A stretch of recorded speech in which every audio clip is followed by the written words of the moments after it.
वो दिन था 30 जून 1908 का। समय था 7:10 और जगह थी रशिया में मौजूद टुंगुस्का रिवर के किनारे की।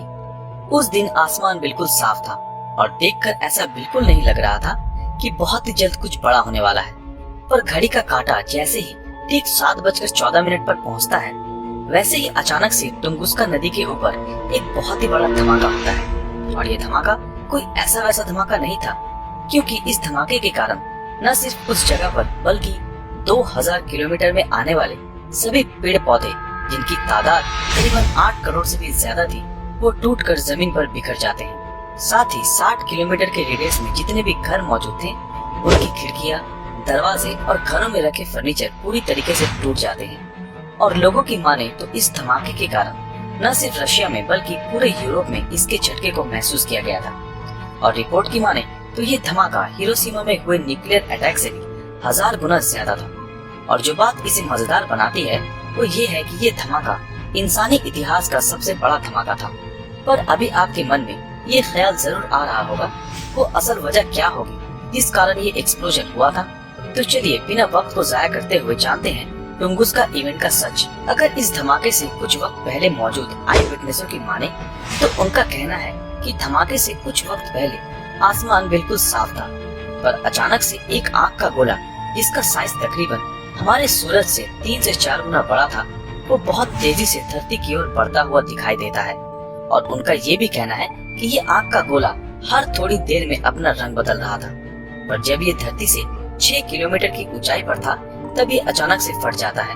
और इस एक्सप्लोजन के चलते आसमान को देखकर ऐसा लग रहा था कि आसमान 2 हिस्सों में बढ़ गया हो। और सबसे बड़ी बात, इस धमाके से उस जगह पर 30 मेगाटन एनर्जी रिलीज हुई थी। इस वजह से 2000 किलोमीटर में आने वाले सभी पेड़ जलकर राख हो जाते हैं। और उनका ये भी कहना है कि जब वो दूर से इस चीज को देख रहे थे, तब एक्सप्लोजन के फोर्स के कारण वो भी अपनी जगह से बहुत दूर छिटक कर गिरे थे। और थोड़ी देर के अंदर ही पूरा इलाका काले बादल और धुएं से ढक गया था। और ये कहा नहीं जा सकता था कि ये स्मोक जंगल में लगी आग की वजह से हुई थी कि धमाके के कारण। पर जब ये धुआं उस इलाके से हटता है, तब उस इलाके पर कई सारे अजीबोगरीब चीजें देखने को मिलती है, जैसे बादलों का बहुत अजीब तरीके से चमकना, और सूर्य अस्त के समय सूरज का कलरफुल दिखना, और रात के समय जंगल से आती हुई रोशनी।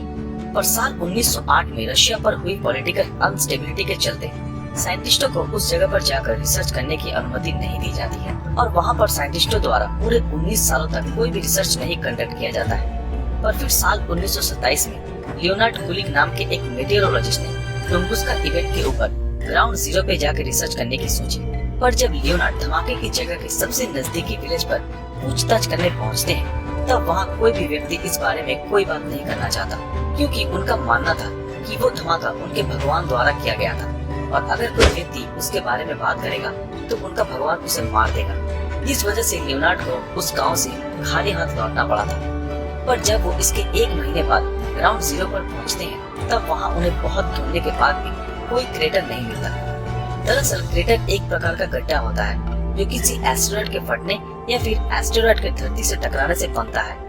उनके लाख कोशिशों के बाद भी क्रेटर नहीं मिलता है, तब उन्हें आखिर में हार मानकर वापस लौटना पड़ता है। पर इतने बड़े धमाके के बाद कोई भी क्रेटर के नाम मिलने से हमारे साइंटिस्टों के लिए ये मामूली सा दिखने वाला धमाका बहुत बड़ा सवाल बन गया था। पर कुछ साइंटिस्ट हर बार की तरह इस धमाके के ऊपर अपना लॉजिक देते हुए अपनी अपनी थ्योरी सबके सामने रखते हैं और कहते हैं कि ये धमाका अर्थ के कोर में मौजूद मैग्नेटिक फील्ड के बदलने की वजह से हुआ था। और कईयों ने तो ये तक कह डाला कि जिस इलाके में ये धमाका हुआ था, वहाँ एक बहुत छोटा ब्लैक होल जैसा कुछ चीज दिखाई दिया था।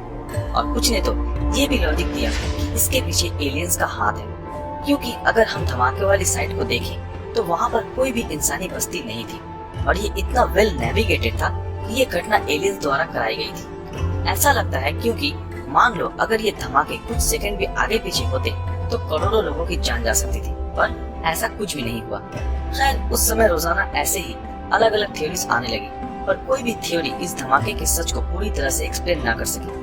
पर साइंटिस्ट भी हार मानने वालों में से नहीं थे। वो हर साल वहाँ जाते और उस जगह की जांच करते, और जब कुछ नहीं मिलता तो आखिर में वहाँ के एक सैंपल ले आते। और ऐसे ही साल 2013 तक चलता रहा। पर जब एक दिन national academy of science Ukraine की एक टीम साल 1978 में वहाँ से लाई हुई सैंपल की स्टडी कर रही थी, तब उन्हें फाइनली एक रॉक में एक मेटेरॉइड का टुकड़ा मिलता है और जब वो आगे की स्टडी करते हैं तब उन्हें पता चला मेटेरॉइड और क्रेटर बहुत बड़े रॉक के साथ मिल गया है और वहाँ जो क्रेटर धमाके से बना था वो बहुत छोटा था, इसलिए वो इतने रिसर्च के बाद भी उसे ढूंढा नहीं जा सका। और फाइनली धमाके के पूरे 95 साल बाद टुंगुस्का इवेंट की मिस्ट्री सॉल्व होती है। और गाइस, इस मिस्ट्री के सॉल्व की खुशी में क्या हम इस वीडियो पर 21,000 लाइक हिट कर सकते हैं? और अगर आप लोगों को इस तरह के और भी इंटरेस्टिंग इवेंट्स को जानना है तो हमें कमेंट में जरूर बताएं। तो फिर मिलते हैं आपके साथ अगले वीडियो में, तब तक के लिए अलविदा।